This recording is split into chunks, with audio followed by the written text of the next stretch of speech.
Oh, God bless you people. Make my day brighter. That's what we're here for. Yeah. Thank you. Appreciate that. All right. Ready to go. All right. You're good.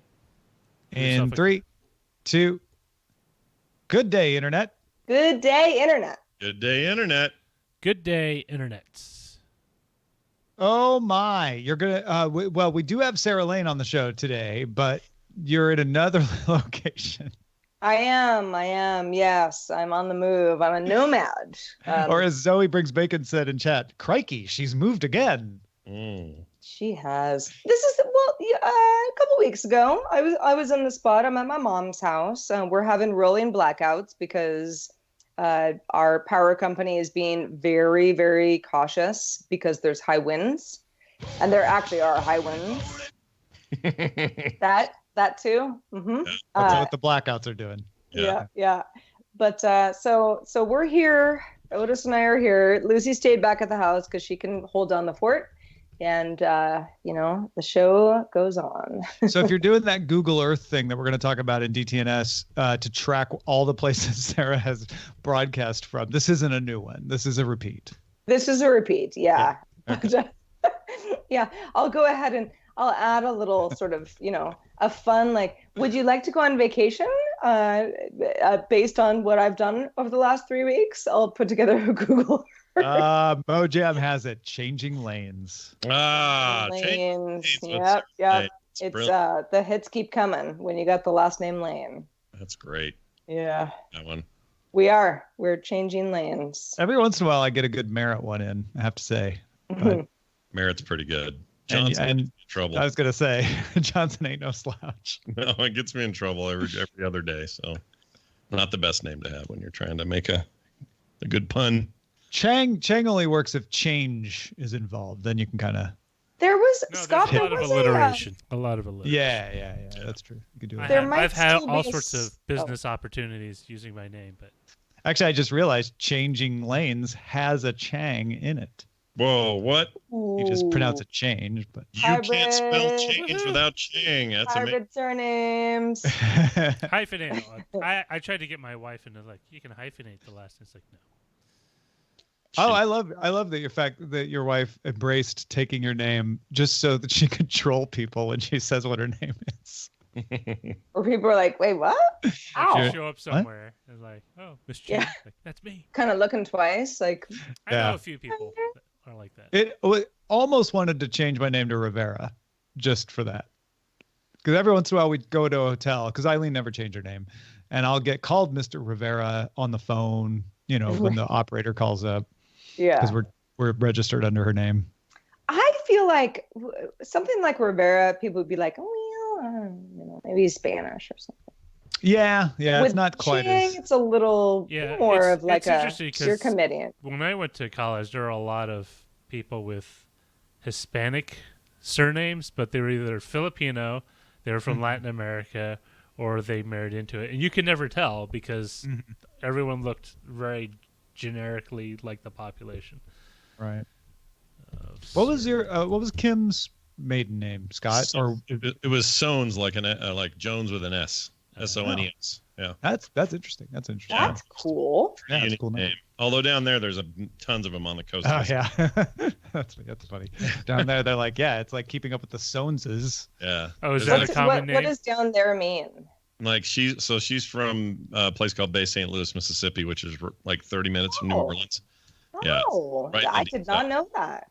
That's why I always talk about her Southern cooking all the time, because it's like legit, like real, not just she's not just good. Yeah, for some reason I thought she was also from the Salt Lake area. No, she was. Ironically, most of her family had moved up here right before Katrina. Like, I think literally like 2 months before Katrina, and then where they used to live just got hammered, destroyed. Yeah, it was bad. So what brought her to your neck of the woods? So I actually met her while I was down there. I was visiting Mississippi for some other stuff, and she just happened to be coming out to college this direction out west. So we decided, hey, we should get together and hang out a little bit on your way up here. And before you knew it, we were engaged, and 9 months later we were married. And oh, yeah, That's very sweet. Yeah, it's a wonderful story. I don't know why she ended up with me. I think I married up. Yeah. Married Just up. shh. She's You this worked it out. You worked it out. You got her. tough Southern chick, and Yeah. I often worked out say good. the same thing. I don't know why I went with my wife, but I did. She's a tough Jersey chick in your case. Man, that whole Jersey thing is no joke. Like there are some places like you sometimes have to pinch yourself. Like, wait a minute, is this a skit or is this just actual like conversation as it would be? It's cool. It's because it's the first time I've ever had when I met to go with her family. The first time I've ever had like their concept of Chinese food, which is a lot of fried food, like a lot of fried food. It's like, I guess so, but sure, I can sort of eat this. That's my least favorite concept of Chinese food is all the fried stuff. I don't like it. Well, that's what the restaurant Chang's in Greenville, Illinois, specialized in. It's just fried things, fried Rangoon. Well, it's weird. It wasn't until I actually visited the South that but I've always had kind of a love-hate relationship with fried chicken, because typically, especially if you get it from like KFC or some other big chain, chicken's invariably really greasy. For me, it's very greasy. But when I went down there and I got a plate of it, it was basically for my friend's a wedding or wedding reception, and they had like plates of food. It was really good, and you fried it, but it wasn't like you put it on a towel and you could suddenly pick up the paper towel. See, I like that. I like greasy fried chicken. To me, that's what makes it good. See, and Tom will eat a chocolate donut and wash it down with Clamato. I watched it. Were you hungover? The sad thing is that's actually happened. We've talked He's about not this just before, making and that it's up. just like it's still so gross to me. Yeah, it sounds like I'm making that up. It is the truth. But it's not. It's a true story. No, I believe it because I've seen Tom eat various things. But my dad's the same way. I made some fudge sauce one time, and there was some left over. And this is when I was like in still grade school. He kind of wandered in the kitchen and said, "You can eat this?" It's like, "No, you have it." So he took some like just wheat bread out of the fridge and just scooped it up and ate it. On fudge sauce? Yeah. That would give me double fudge sauce later. I could totally see me doing that. Yeah, I can't. It's like, That's what's so great about Tom. That's why I know Tom's eating habits and him cooking healthy and all this stuff is legit. Because you've been on the other side. Yeah, and I know that you have to make it. You had to make a decision to do that because otherwise, a soggy piece of bread and some fudge sounds good. I mean, can't say I haven't done it before. Honestly. I mean, if we're being honest, I was feeling sorry for myself last night. Power was out, and it's sort of in and out, and so I bought a cheeseburger from the refrigerator at Sam's Deli. Nice. And then I ate it. Yeah. I ate a refrigerated cheeseburger. Did you heat it at all, or just eat it cold? Yes, I heated it. Oh, okay. And then I added some mustard. I mean, it wasn't like inedible. It was okay, but it felt like a low point. I would like to thank, is it Dr. Nexon, NXN, for subscribing to Twitch Prime for 4 months. Thank you very much. Or Nixon? Darnoxon? Darnoxon? It's DRNXN. Ask your doctor if Darnoxon is right. It's right for you. Ask your Twitch channel if Darnoxon has subscribed for 4 months. There's a period of time where there seemed to be like a new drug for some sort of allergy or ailment on like on a TV ad every month. Yeah, you stopped watching that kind of TV because they're still there. They haven't gone away. Yeah, they still do it. You have to go to a hotel sometimes to find out what's still happening on TV because I never see it otherwise. Oh my gosh, that is my jam. That's my favorite thing about being in a hotel room where I'm like, do I have an hour to kill? Watch local news. Yeah. Local news is great. Yeah, I enjoy it. A dolphin that rides a basketball to work at the gym? Yeah. Coming up. Look at the traffic on the 8s in Baltimore. Weird. Can all you can eat buffets a secret laboratory of germs? Find out. The common cleaning products that could kill you. If ingested in high amounts. Yeah, if you drink them directly from the bottle. Yeah, I And like then you're like, this commercial's been going on for a while. Oh wait, this is a infomercial. What's Yeah. happening? You've been at the hotel too long. Oh wait, I'm watching QVC. I admit I'm kind of a sucker for new infomercials, like just not the ones they've been playing, because I'm always curious to know what they're. Oh, I love a good Because infomercial. it's for me, it's less of what they're selling and more of how it's produced. Like for example, they had one of these. It looks like a magic bullet, but it's designed to make baby food, and it has like it looks exactly like a magic bullet, and they're explaining how it works. And then I realized the whole cast in this kitchen are all the neighbors. So there's an older lady, perhaps in her late 50s, with the things, curlers in her hair, walking around her bathrobe with a cigarette hanging out. There's like the overly enthusiastic exercise jogger guy who comes by. Like all these people are in your neighborhood that just naturally drop by in your kitchen as you explain how to make baby food. What is I don't know what a magic bullet is. That was my question as well. What is a magic bullet? Oh, a magic bullet is that little blender thing that it comes in a small. It's like it's a pint-sized blender. And See, that's another infomercial. Then. Oh, yeah. Oh, I thought everyone knew what a magic bullet was. Magic bullet is like 10 years old. Like no one remembers it. That's why we're confused. How can you not remember it? They still sell it. I don't remember that at all. Yeah, but the ads haven't been on TV in a long time. I just bought one last year. Did you? Then I realized I still had my old one. Okay, I just did a magic bullet search on the internet. I would advise doing that. Maybe I'm not looking in the right places for the magic bullet. I would advise not searching for it on Google because it's not what Roger said. I mean, I'm sure Roger's version exists, but there's right? But what came up was not what Roger was talking. No, what are you talking about? It's the first thing. Yeah. Not for me, it is. No. Wait, you typed MAGIC space bullet, BULLET. I did one word. I don't know what difference. Well, if you put a space in there as two words, it comes up with the product. It's a very different product. I found. Is what I found. So this I might be polling the wrong crowd, but the infomercial that I remember being most successful was the Thigh Master. Yeah. Remember the Thigh Master? The Shake Weight and the Thigh Master were the two big ones. The first time I saw a Shake Weight was in the Vegas airport. And I remember it's like, what the heck are they selling? Because there's no audio. Because it's a bar, and you just see the video, and I'm like, what the heck is this product? This is terrible. Well, I see. Okay, yeah. That was what's her name from Three's Company. That's not Lonnie Anderson. Suzanne Summers. Suzanne Summers. Yeah. Somebody bought me one. It might have been my parents. I probably begged and pleaded, and it was sort of like, then it gets goes into the garage and never gets used again after a couple of months, but. It was a big deal at the time. That was like the first infomercial where I felt like it went viral. Yeah, it was big. I agree. Real quick, I just want to thank Dr. Tisdale for subscribing to Twitch Prime for 7 months. Nice. Well, thank you, Doctor. Thank you, Dr. Tisdale. And also, Beatmaster wanted to point out that Nightbot is down. Nightbot is the automated way we usually use the bang S and bang G commands to submit titles during the live show. You can still submit titles. You just have to go to dtns.showbot.tv or gdi.showbot.tv and submit them manually. If you do that, then, of course, your title will be considered. So please do that, because we love getting these title suggestions during the show. We sure do.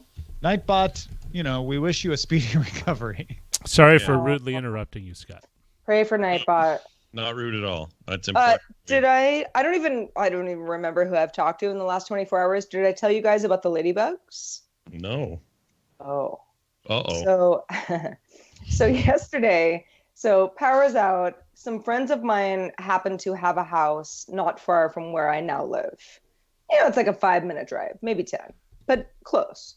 And they weren't around, and they said, could you do us a huge favor? There's an exterminator who has to come in. We have apparently some beetles in the bedroom, and got to deal with it. I said, yeah, sure, I can do that.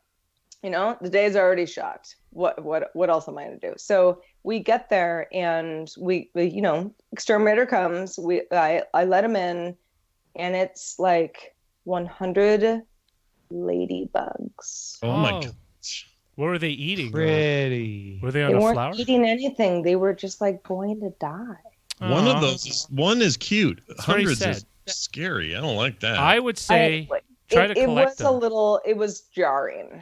It was jarring. Were they just dying? Were they from- angry? Were they They naturally dying? weren't. No, they were like hibernating. Oh, But I mean, ladybugs are like the sweetest, right? I mean, sure, you don't want 100 of them in your bedroom, you know what? but I felt, and I mean, the whole idea was that we got rid of them, which we did, but I felt so bad about it. Poor ladybugs. They're Because, like, great. I think they were, like, for the most part, kind of dead already, but yeah, that happened. I love them. They eat all the aphids off my roses.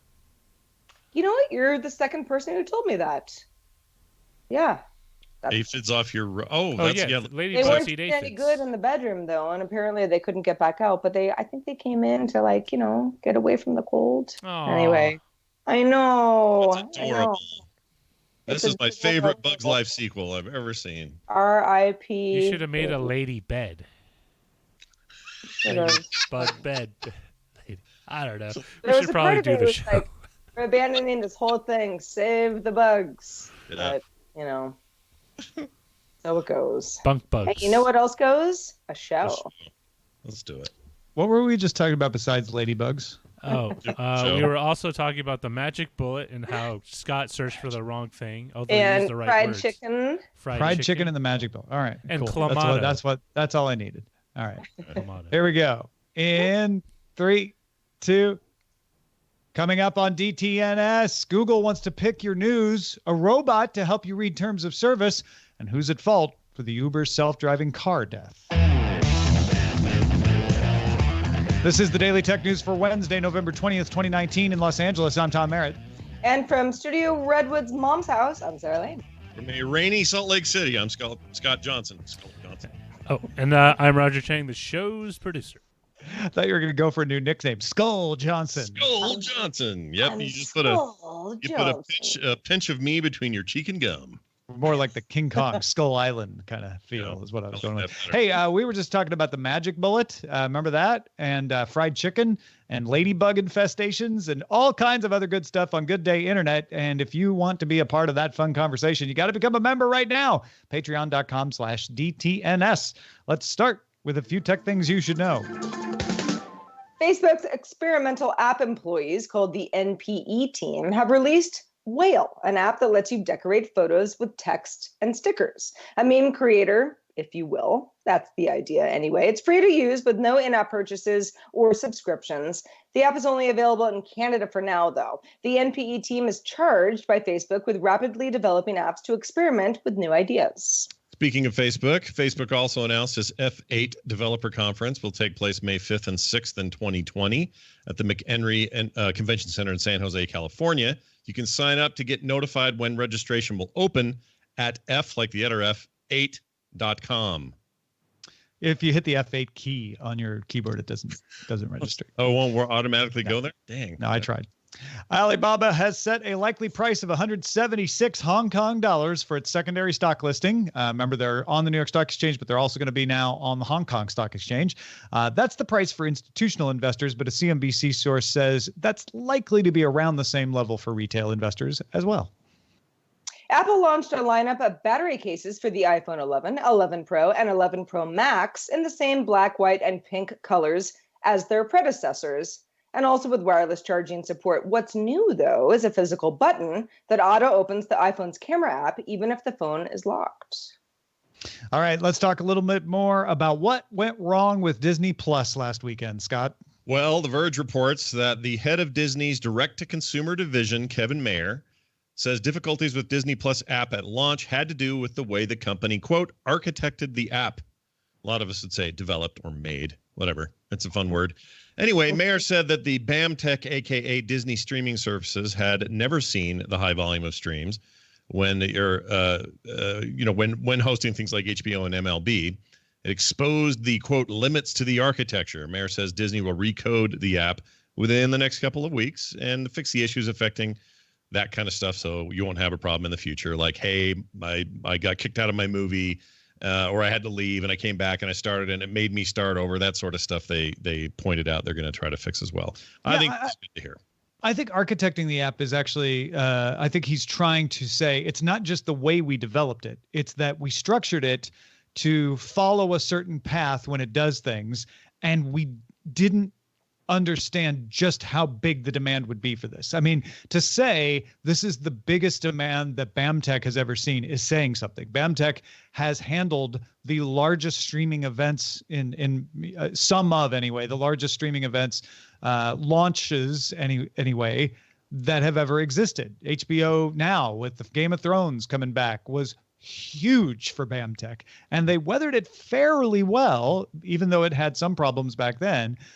So this was just gargantuan. This is unprecedented. And when that happens, it starts to expose things where when you were developing the app, you architected it in a way, say, well, then it's going to go over here and make that call. And, that can handle 10 million at once. So that ought to be fine. And then suddenly you get 100 million and you're like, oh, I should be changing this so that it's not all 100 million going at once and swamping the server. I should be logging continue watching in a place in memory that doesn't get flushed out, and then people don't get to continue watching. I'm making this up, but those are the kinds of things that can happen. And that explains to me why you had these weird issues that weren't related to streaming. It's not like they didn't have enough bandwidth. It's not like they didn't have enough servers. It wasn't simple like that. It was the actual architecture of the app. That makes a lot more sense to me. Yeah, no, It's also, you can imagine like two different conference rooms, right? Where the IT guys are like, this is the worst. And the producer people are like, we have lots of demand.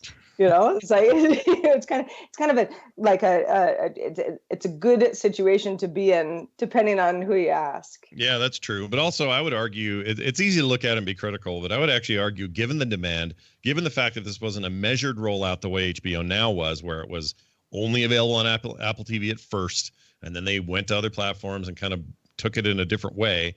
Having this all land on the same day on every platform, on all these different apps, on a pretty varied, group of ecosystems, and have it go as well as it did, I think is kind of impressive. So I'm sure there's room for concern, and I'm sure that it's great for them to look back and say, well, here's what we could have done different. And I'm even sure it's okay for them to do that in light of shareholder concerns about how well it went and how retention is going to go as a result. But it worked pretty good. Like, I was having problems the first day a little, but I kind of did get in that day. And then from the day after that, I had no problems, and I haven't really had any problems since.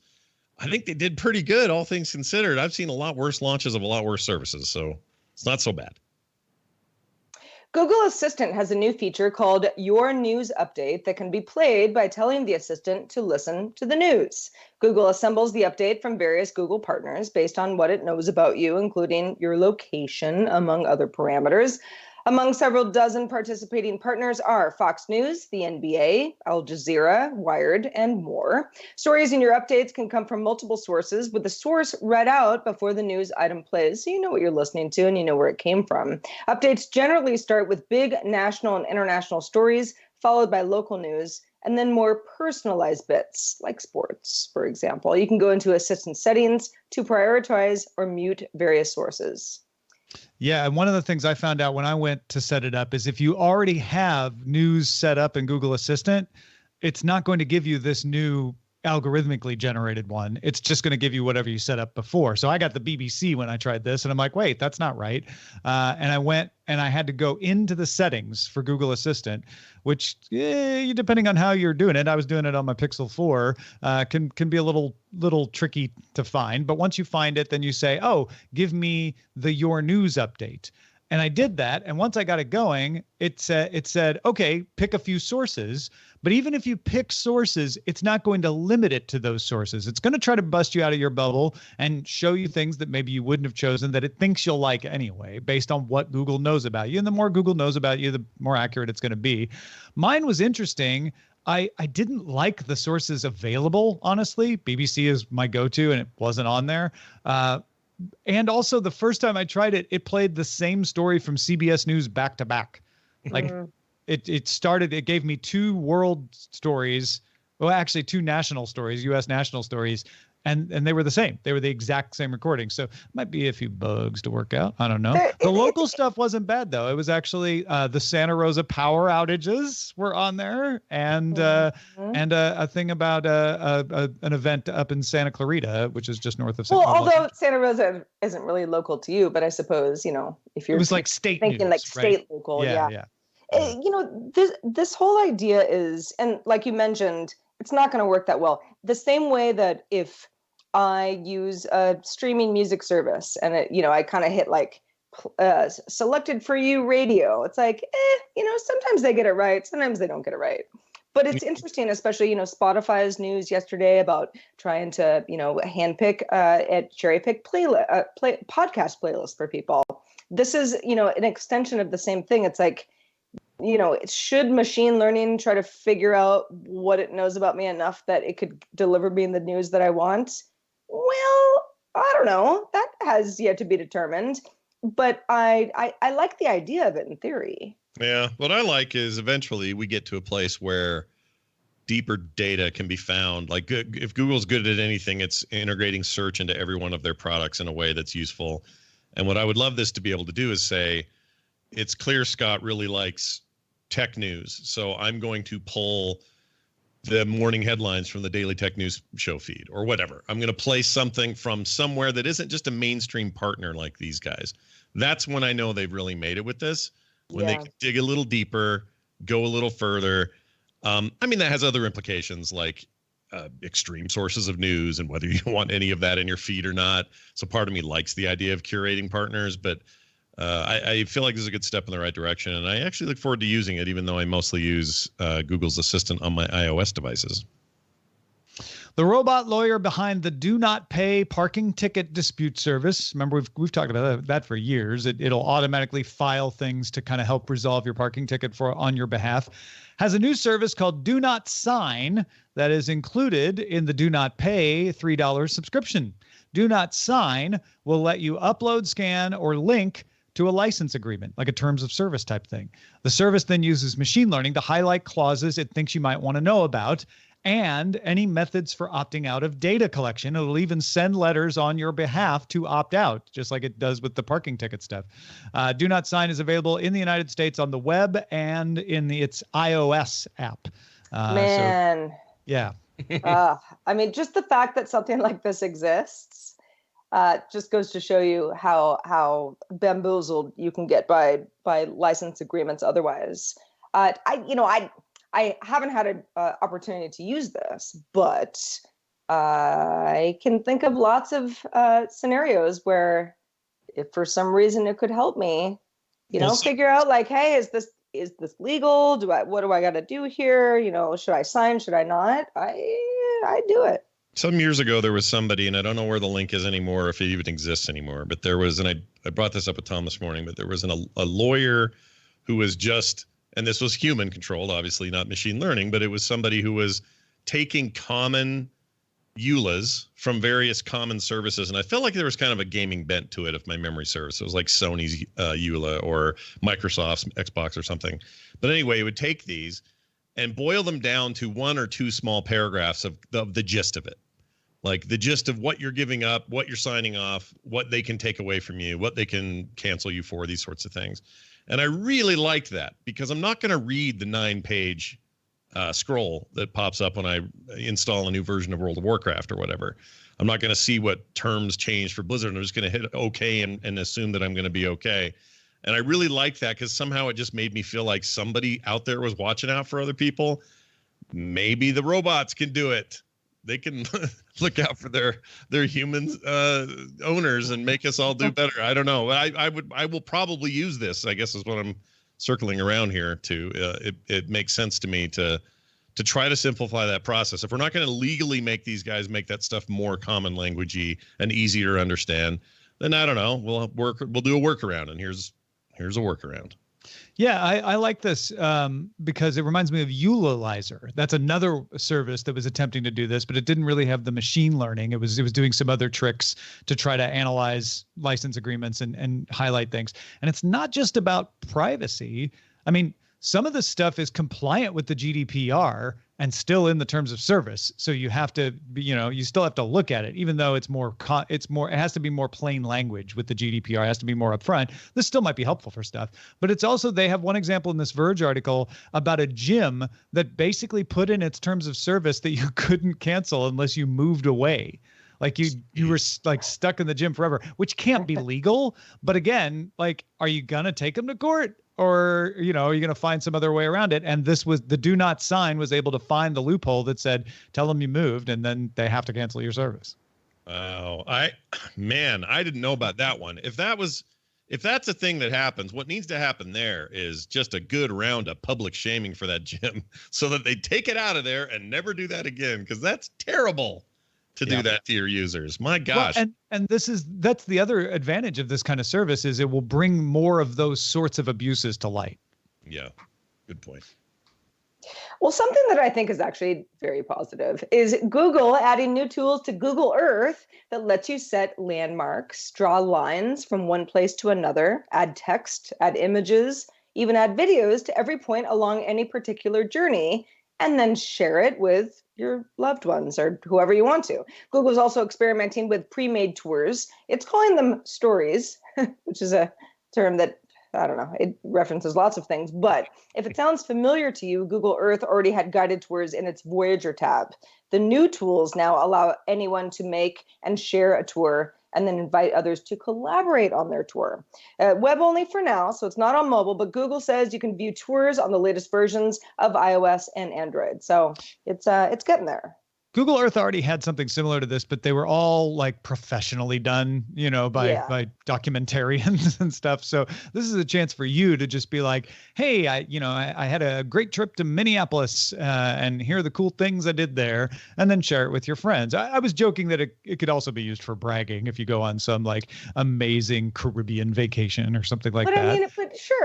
But like brag, but I still want to like follow along on what you did. Like, was it that great? Let's see. Where'd you go? What'd you do?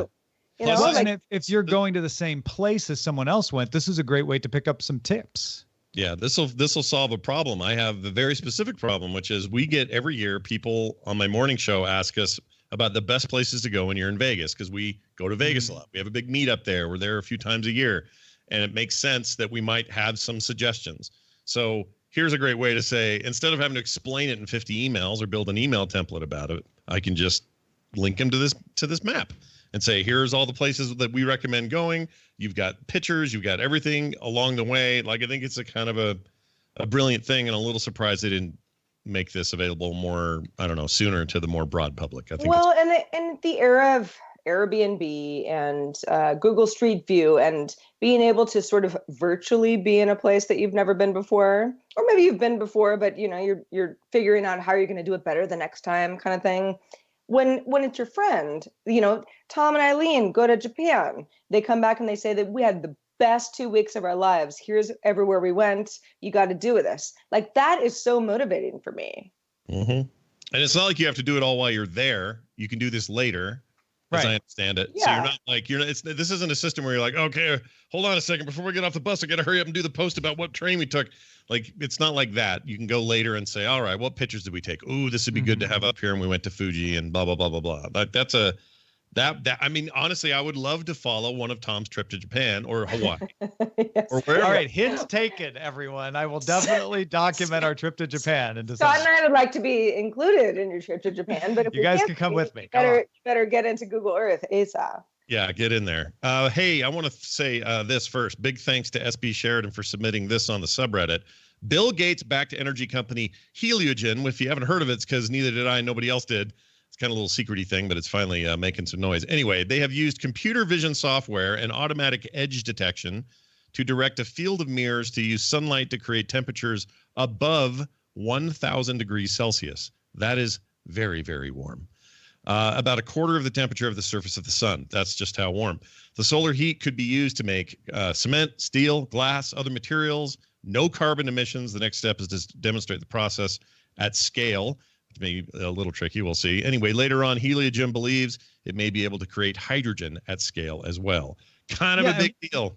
One of the things I noticed in this article is the Heliogen people are at least saying that they can demonstrate at scale. This is not like, well, now we have to solve how to do it at scale, which is often the case with scientific studies. Like, well, we did it in the lab, but now we have to figure out how to do it practically.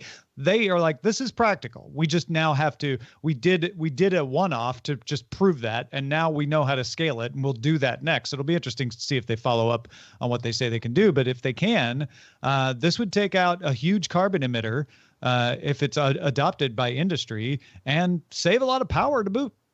Yeah, there was a, that I don't remember the name of it, but Bill Gates there's a documentary series about Bill Gates on Netflix. It's a Netflix original. They follow him around, and a big part of it is like, here's one of the innovations we're working on. And then they'll kind of show the work in progress and show the people involved in it. It's very good. I liked it a lot. And they also intersperse it with questions like, why were you so hated in the 90s? Or did you and Steve Jobs really hate each other? So you get plenty of that drama, but really it's about these things he's investing money in. And one of them was this not perpetual machine, but basically it was an energy source for a small village that could run perpetually and not have any carbon emissions, never need new fuel. Like, that was the goal, was to create something that just kind of kept on pumping. I have to think, because I never mentioned this thing, I have to think that this is somehow connected to that, or it's not. At the very least, it's connected to his goal. It's not, because this isn't creating energy, this is creating heat. Sure, but if you're creating hydrogen at scale, which they just say they're not. They're saying they think they could adapt this to do that at some point, but they haven't got to that yet. Right. I was just saying that. So if that's what they're saying, and if they do, and if they can, then that means a whole lot of demonstratable capability here, not just, hey, we can heat stuff up real good. So I mean, honestly, no, I disagree with you. This particular technology is, we can heat stuff up real good. And that at this level of heat is incredibly useful without even getting into electrical generation. You don't think it has any potential for? Well, no, I mean, of course I'm not going to say that, because we use heat to burn coal and push generators. So yeah, maybe this could, push a generator to create electricity too, but I don't know that that's the biggest advantage of this. I think there are more efficient ways to do that. I do understand it, because the French developed one that looks very similar in their setup to heat a water tower to generate steam for power generation, but it isn't on the same. In fact, this is too powerful for that, yes. Right? Because you'd melt the tower. Yeah, your steam wouldn't be steam very long. Your steam would be the tower. Like, you'd have the tower would turn into steam. I bet there's a lot of wiggle room between 0 and 1,000 degrees Celsius where they could find. Oh yeah, no, you're absolutely right about that. There's all kinds of derivative technologies that might come out of this as well. But I think those are actually fairly common. Like Roger says, there's other projects. The real big advancement here is to be able to create this kind of heat at a sustainable, useful level. People have tried to do it before, and they just couldn't quite get it to this level. At a hearing Tuesday, the U.S. National Transportation Safety Board determined cause and responsibility for the death of a pedestrian who was hit by an Uber autonomous car. Safety driver Rafaela Vasquez was found partially at fault for being distracted by her phone. Uber's Advanced Technologies Group was also partially found to be at blame for inadequate safety procedures and ineffective monitoring of vehicle operators. Uber did not have a system to keep safety drivers from becoming complacent. So all three of those things, the NTSB said, now, Uber, you are partially to blame for this death as well. And the victim herself, Elaine Hertzberg, was found partially at fault for having methamphetamines in her system, which may have impaired judgment when crossing outside this crosswalk. And the state of Arizona was found partially to blame for insufficient policies to regulate autonomous vehicles and encourage Uber to put in place the proper safety procedures and to make sure that there were regulations to ensure safety. This is obviously, not a fun topic, but I think what I find most interesting about this decision is it points the light on the fact that we all want to just say, well, it was the pedestrian's fault. She shouldn't have crossed outside the crosswalk. Well, it was the driver's fault. She shouldn't have been on her phone. No, it's Uber's fault. They're an irresponsible company. It's the state's fault. They should have regulated things better. And the fact is, yes, to all four of those. Everyone had something they could have done better to prevent this. And man, can you imagine if we spent that amount of time and care in determining the blame in a regular auto accident that didn't involve an autonomous car?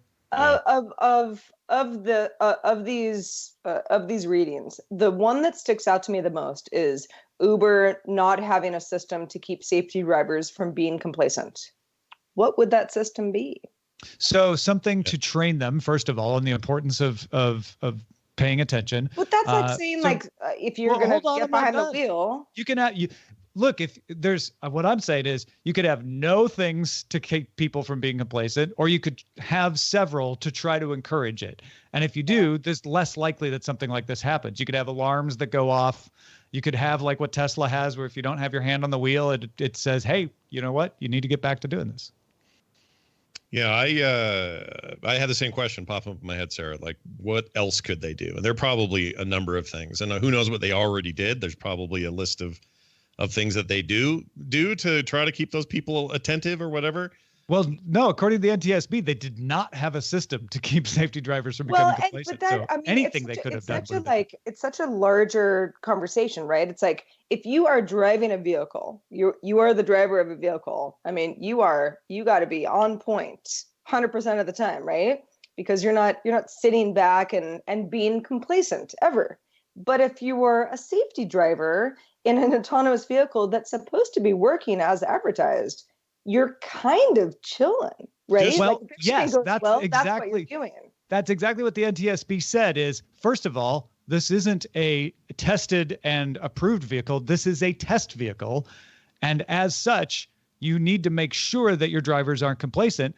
On top of that, I think you're right, Sarah, that this is going to be an issue for autonomous cars for the foreseeable future until they get to the point where they can be fully autonomous, that we're going to have to come up with ways to make sure that people keep paying attention so that they can take over if there is a fault. Use some of that computing technology they're using to make these cars drive themselves. Use some of it to notice that you're on your phone and go, hey! Get off your phone. Right. No, and that's why I mentioned Tesla. Tesla already does this with their autopilot system. It tries to bug you to make you pay attention. Now, arguably, maybe it doesn't do that good of a job. I don't know. I mean, that's a separate conversation. But what the NTSB was saying here is, look, this was a complex issue and there were a lot of factors and not any one of them was the reason. But if you'd done these things, it's less likely that it would have happened. And having any kind of way to keep the driver from not paying any attention would have possibly saved a life. Well, thanks everybody who participates in our subreddit. You save lives every day by giving us news that we may not have seen otherwise. Voting and submitting stories, dailytechnewsshow.reddit.com. Keep them coming. We'd love the feedback. Join in on the conversation in our Discord as well, which you can join by linking to a Patreon account at patreon.com/DTNS. And if you want to get all the tech headlines each day in about 5 minutes, be sure to subscribe to dailytechheadlines.com. Let's check out the mailbag. We got a couple good ones. First one from Allison Sheridan, friend of the show. Allison said 2 thoughts on self-driving cars. Speaking of self-driving cars, learning about the selfishness level of drivers, which is cool. So Allison says, Steve and I are constantly noting that the Tesla sees somebody turn in front of us and can't tell that the car is moving at a rate and with enough momentum to make it across well before we get there. And so it freaks out and slams on the brakes or sets off an alarm.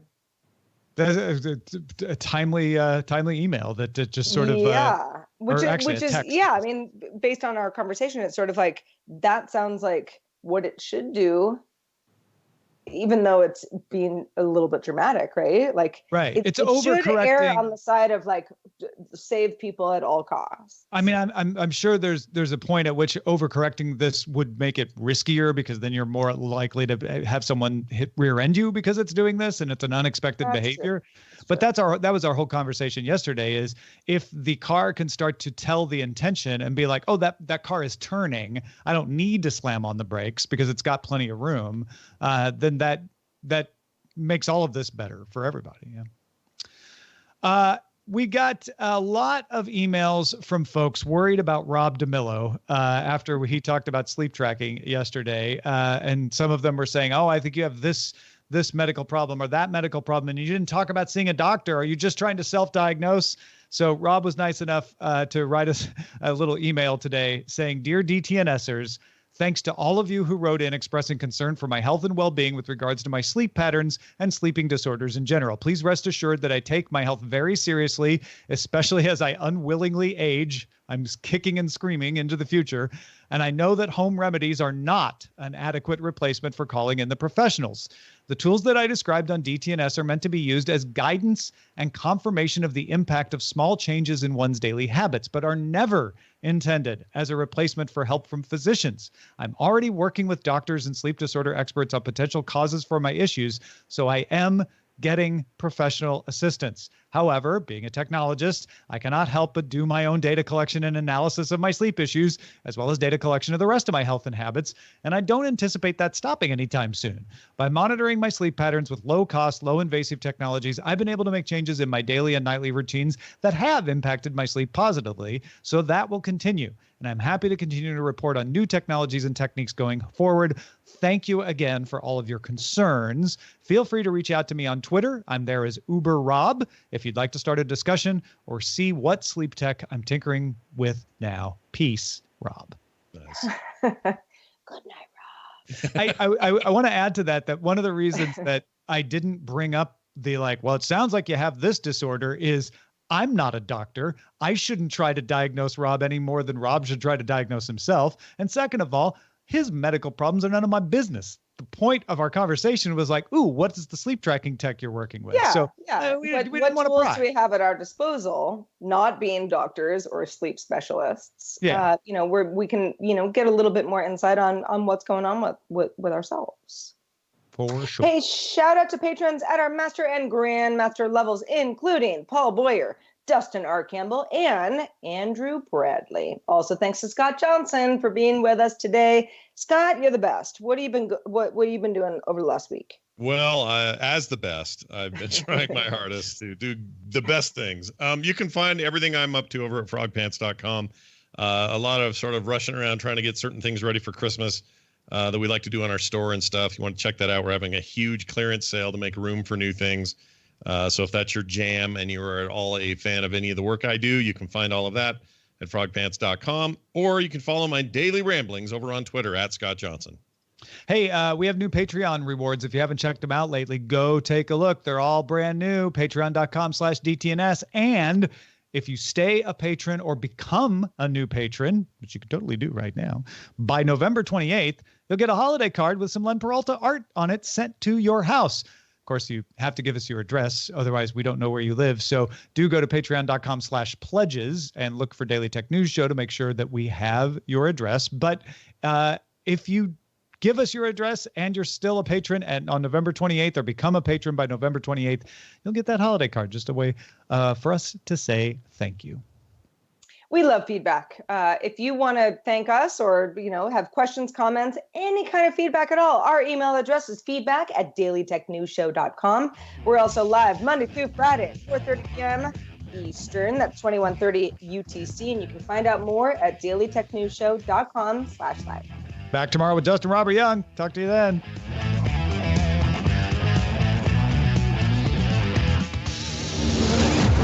This show is part of the Frog Pants Network. Get more at frogpants.com. Diamond Club hopes you have enjoyed this program. Scott, you passed. Did I? Yeah.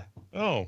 Sarah always, says, if you're good enough, I'll thank you. Oh, yeah. No, I always assume. I'm waiting for that. Okay. Yeah. I guess that did happen once, but everyone said it was a mistake. So I'm going to believe it. Oh, and Sarah, thank you for saving me. I don't know why I froze at the end of the Uber thing. No, it's fine. Like when you said that, I was like, oh no, I jumped the gun. No. I thought it's you were just just like, because, okay, yeah. There's nothing else to say. We should just go. So I appreciated it. Yeah. No.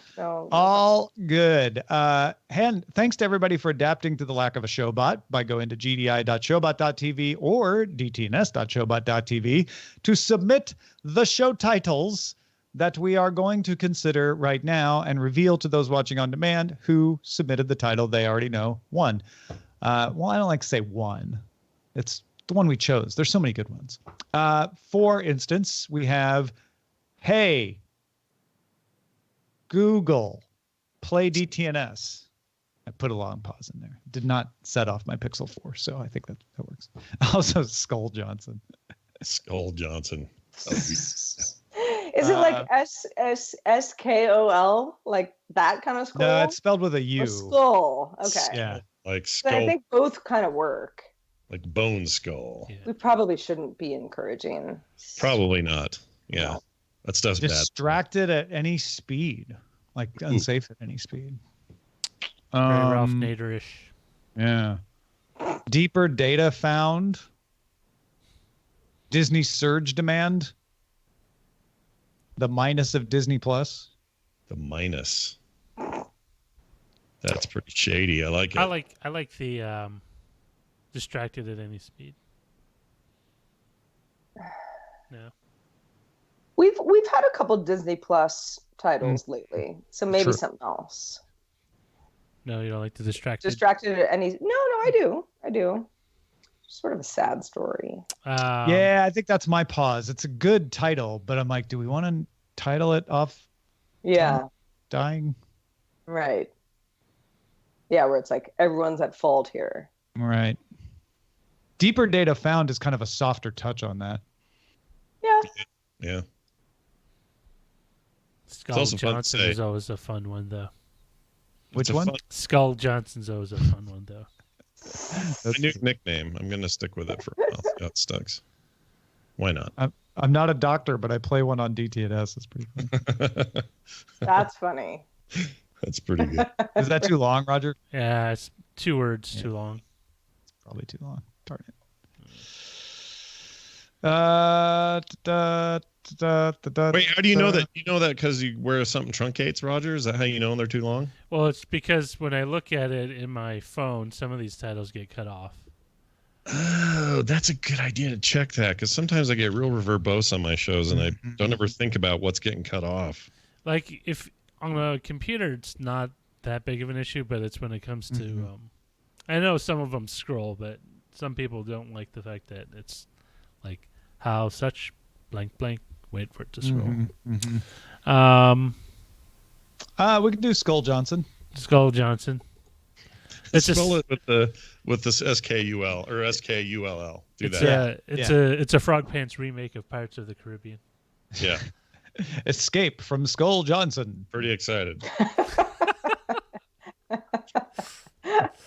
There is no escape. It's a misnomer. Captain Jack Skull 913 submitted that one. Thank you, Captain Jack. On to GDI. We have, of course, Sarah changing lanes. Nightbot, get well soon. Where is Scooter Lane today? I would like it to be at the same place every day. I would like that very much. Magic Bullet versus Shake Weight. Lots of good ones here. Pray for bangs. I don't get it. It's don't get that one. because of Hair the bang command. Oh, got it. Oh. Right. Magic Bullet versus Not Shake those Weight. kind of bangs, the other bangs. Like you just go to the stylist. It's, you know, not hard. Yeah, we're all getting bangs. What are we doing?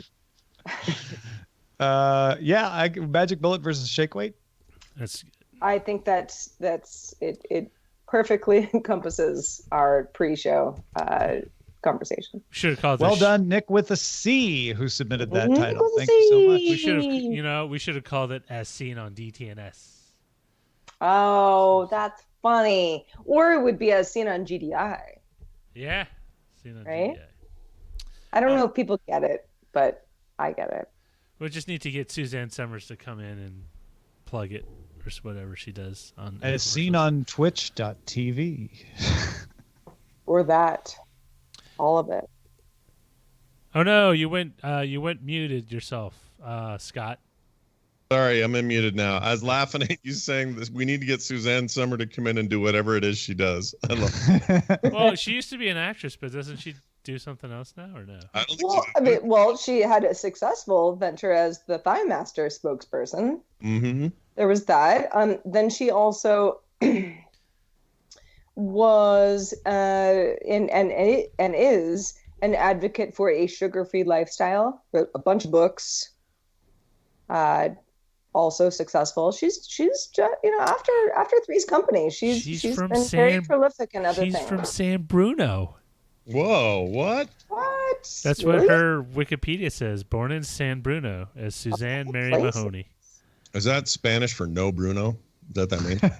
No, that means French. Saint. French for no without Bruno. Okay. That's Spanish for this is where the Levitt store is to buy your furniture. Because that's where you used to go to. San Bruno. Where Tamparan.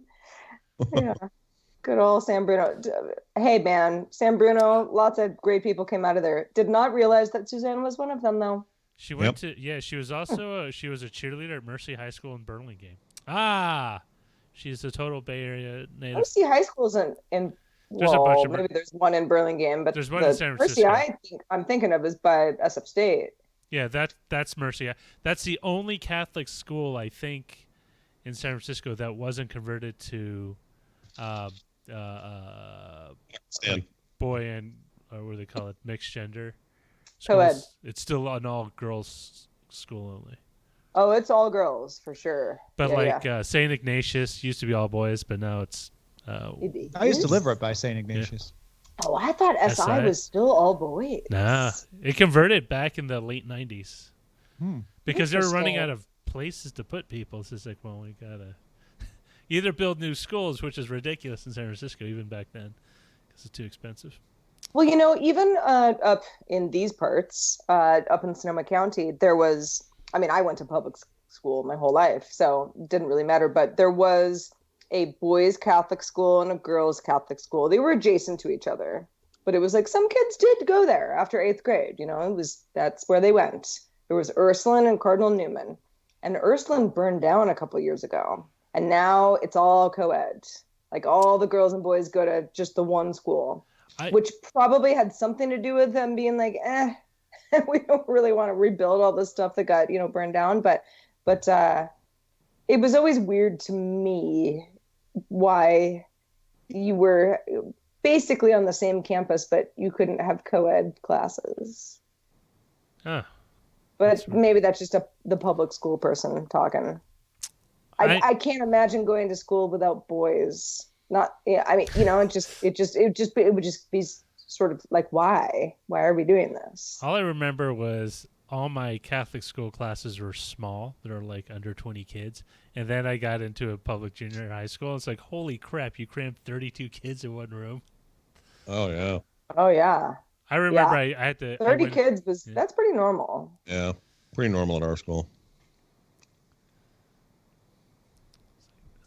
Work. I'm fixated on the new XKCD comic that I just noticed came out. Randall seems to be pushing them later in the day, so I don't see them in the morning anymore, which I kind of miss. But this one is called The Time Before and After Land.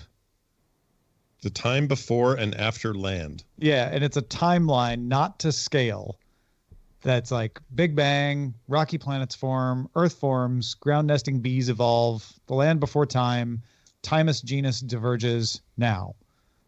And then there are epics on here like the time before land, the time before bees, the land before time, THYME, time for land bees, bees land on time. Wow. Oh, Randall. So funny, that guy.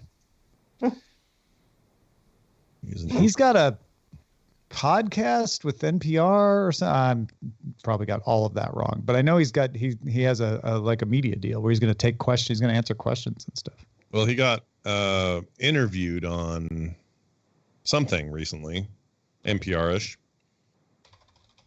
but maybe it's his own gig. I don't know. Yeah, maybe it came out of that. This is one of those cases where I am guilty of having seen a headline and then not remembering all the details correctly, which is why I need a podcast called The Daily Randall Monroe News Show to keep me up to date. Exactly. Mm-hmm. We all need that, if we're honest. Just being honest. He was on the Colbert Report, Randall Monroe? Wow. I didn't know that. He's been around. Yeah. No, I used to watch. I know, you know. Yeah. I might be thinking of that. Maybe where I heard about it. Not late night or late show, but Yeah, this was like back in the day. The former show. Yeah. Which I really liked. Randall Munroe's Absurd Science for Real World Problems.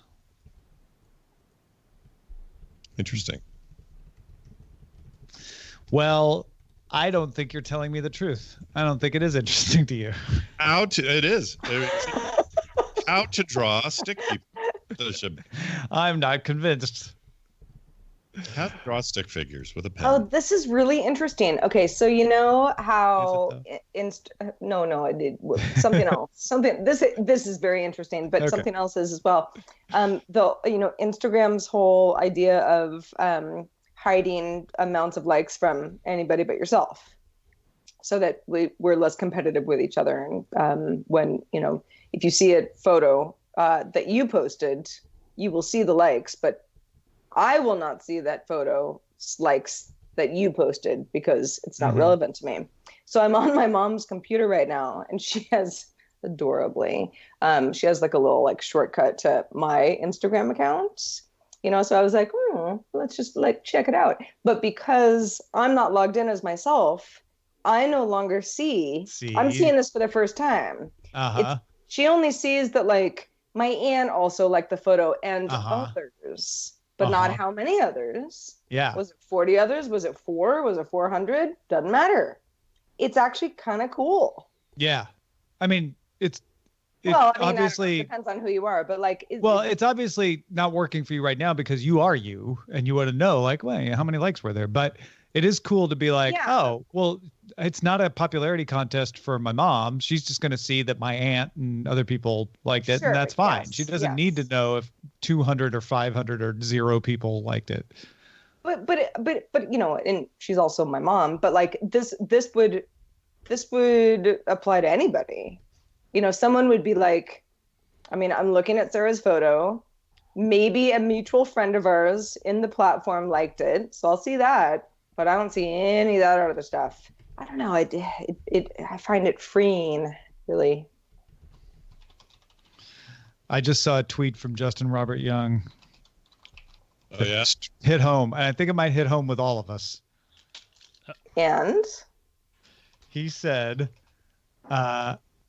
less than 2 weeks to finish my self-produced history podcast and 2 additional podcasts and an interview. If I survive tonight, it will be a miracle. Remind me to never make a living talking about things I like. I made a living out of my hobby, and I sort of grew to hate it. So I wrote back, you've arrived. Welcome, my friend. It'll be fine. Oh, yeah, we all have those days, don't we? We do. I remember my sister asking me, it's like, Rush, you work with computers all day, and the first thing you do when you come home is sit in front of the computers. Can't help it. It's habit. Oh. Well, I just got the first round of covers for Trigger, which is the sequel to Pilot X. Nice. Specifically, Anna and I both think they're in the right direction. The back time, I don't know. They're very much in the same vein as Pilot X. Oh, yeah. Okay. All right. I don't know if I'm allowed to show them to you, or I would totally throw them up on screen. But where's old Pilot X he had? So it's a different color scheme, but it's roughly this kind of design. Oh, I like it. Yeah, this is Pilot X, and so Trigger is going to have this feel to it. Oh yeah. Who did this time? I assume it's the same person. Oh, is it part of the deal? Part of the. Well, they don't say in the email to me. Yeah.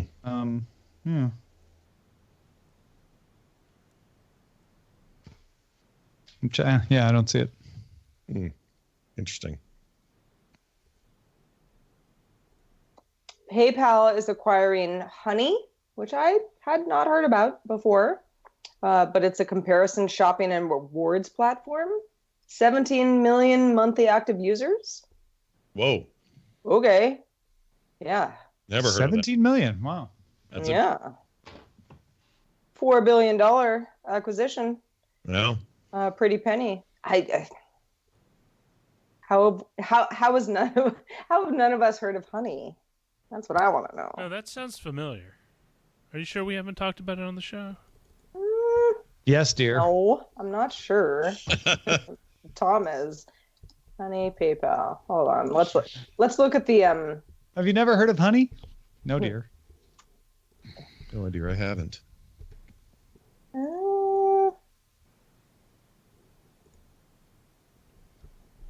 No, nothing. I'm just trying to I've never heard of that. I'm trying to come up with their. Sorry, this computer's a little slow. W. Scottus 1 says honey is also a free extension that adds coupons to shopping online. Maybe it is that. That's what it sounds like. Yeah. Sounds like a thing you'd buy if you were them.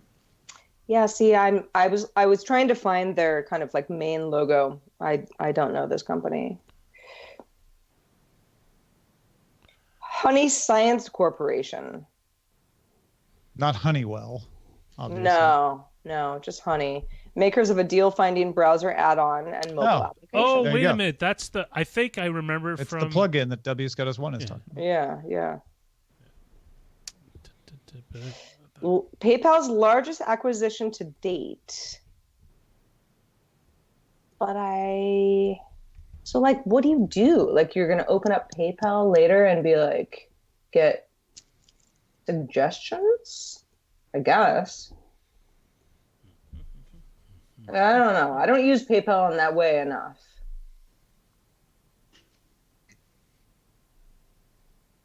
Yeah, I don't know what that is. Well, the way honey, the thing that W. Scottus 1 is talking about works is you use it as a browser extension, and then when you're shopping, say on Amazon, it'll tell you like, oh, there's a cheaper way to get this same product. You don't buy it here, go to this other place. Ooh, very cool. And then PayPal's like, and then we're just also in the mix. So you use us as your... PayPal may just be buying it to run it and just be like, hey, great, more payment data about where people shop. Yeah, that's true. It's not like they turned Venmo into PayPal, right? They just kept it as Venmo. So Oh, no, in fact, they're like competitors weirdly still and do roughly the same thing. But that I always find that smart when a company's like, hey, you know what? Let's approach the same market in two ways, because then we still win. Yeah, instead of trying to figure out how to get all those Venmo people to become PayPal people, right? We'll just be all of the people.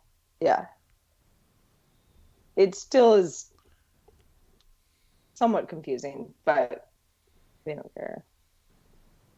I did something really dumb. Well, it's not that dumb. It's kind of dumb. How dumb is it? Tell us more. And this next is for you Windows fans. You can turn this into a joke. I bought a 16-inch MacBook Pro. Oh, right. Not done. That's not the dumb part. I didn't pay for the fast shipping, so it's not coming till tomorrow. The shipping was only $8 to have gotten it yesterday. Oh. Okay. Why didn't as opposed to zero? You're just saying, why didn't you spend the $8 and get it? Feels like it might have been worth $8. I don't know. I think so. Yeah. $8 is a big old poke bowl. I could buy a couple of ham and cheese sandwiches with $8. Yeah, there you go. Or you could invest it and right collect $8.50 in a year. Right. Put it in gold. No, you did something very smart. You saved. That's what you did. That's right. I did a really smart thing. You moved towards your future. And I also bought a Dell dock for it. A Dell Duck? Dock. Oh, Dock. For the Dock. Dock didn't make any sense. Yeah. Well, that's why I was asking you, Dell Duck. He said Dock. Why would I buy a duck? I bought a duck this weekend. It was delicious. So they could just waddle around and be like, "You got a new to celebrate." Oh, I see. What did you say, duck? To celebrate your new laptop? That makes sense. Kind of does actually. No, Dell makes a USB-C dock, and Wirecutter says it's great. So I'm gonna try it out. even though it's made by Dell and I'm using it with an Apple product. I have a Dell monitor plugged into my Mac. I have an HP monitor plugged in to my Mac. I have and my Windows machine both. I have an LG monitor hooked into my Mac. In fact, all my Life's monitors are good. Dell monitors. I use an Asus monitor hooked into my Mac. Mm-hmm. They all work where you need them to work. Yep. I bought the Dell. And people go, well, but they're not as nice. Yeah, they are. They're fine. They're great. Yeah. Oh, it's a You're not 4K as monitor. nice. It looks great. I have Yeah, a you're not as 23 nice. inch. That's what you are. I have a 24 You're inch. I have a 26 inch.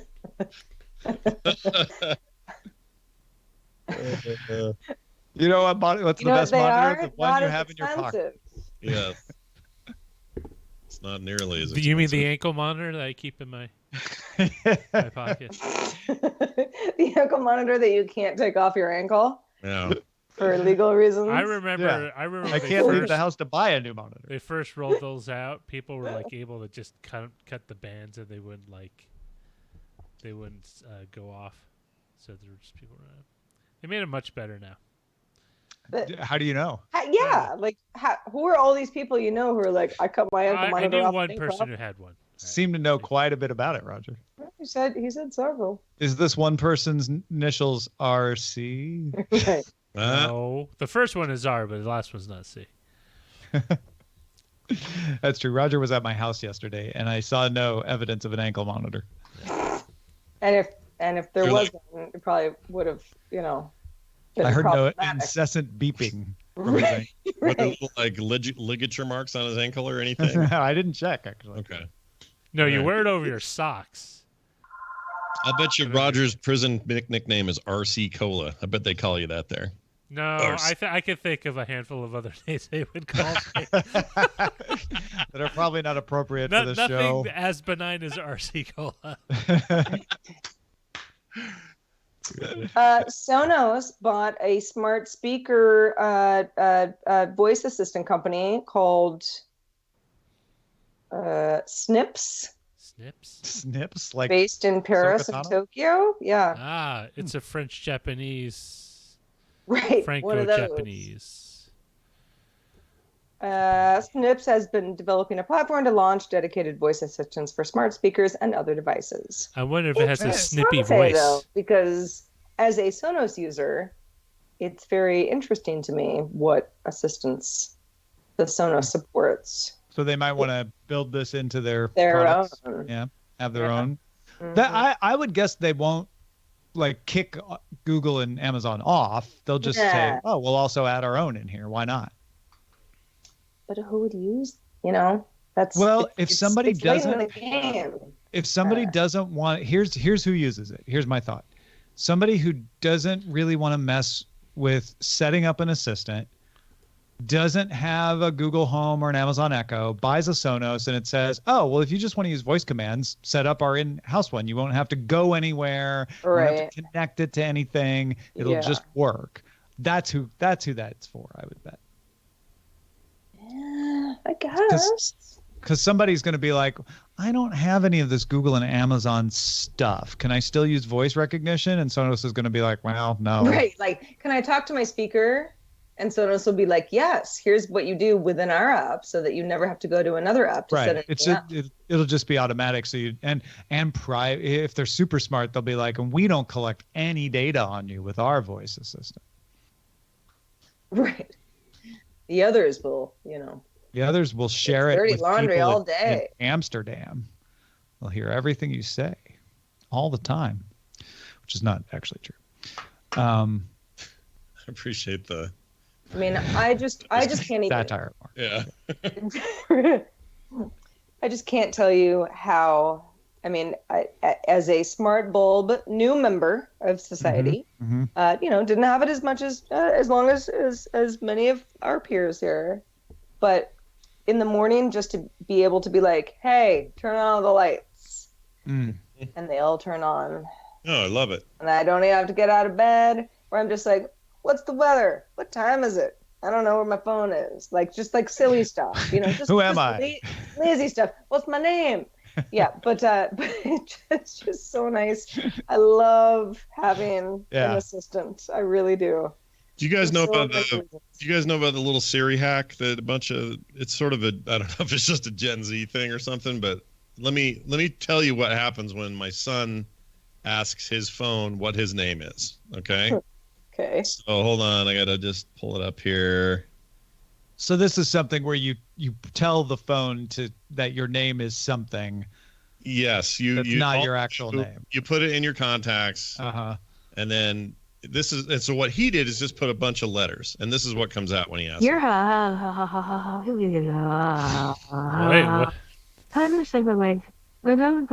You're asking me?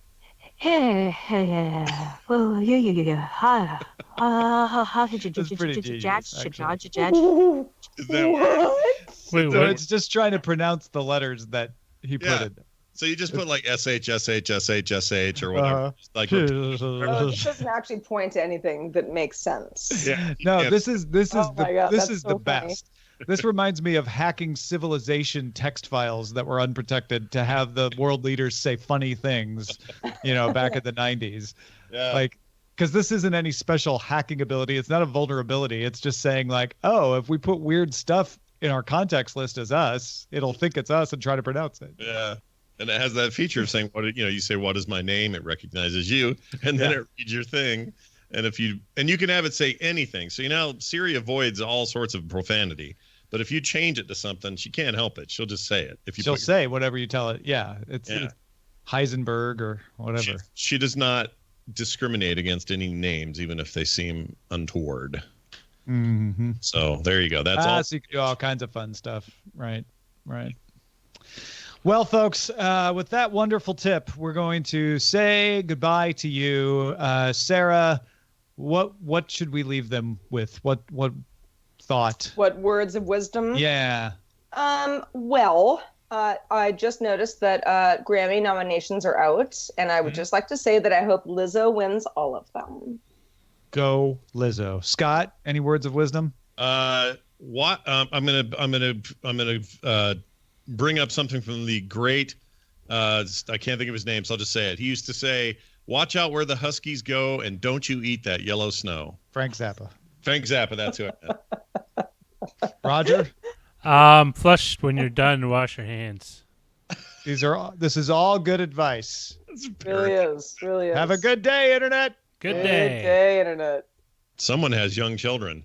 That's what advice you give when you have little kids.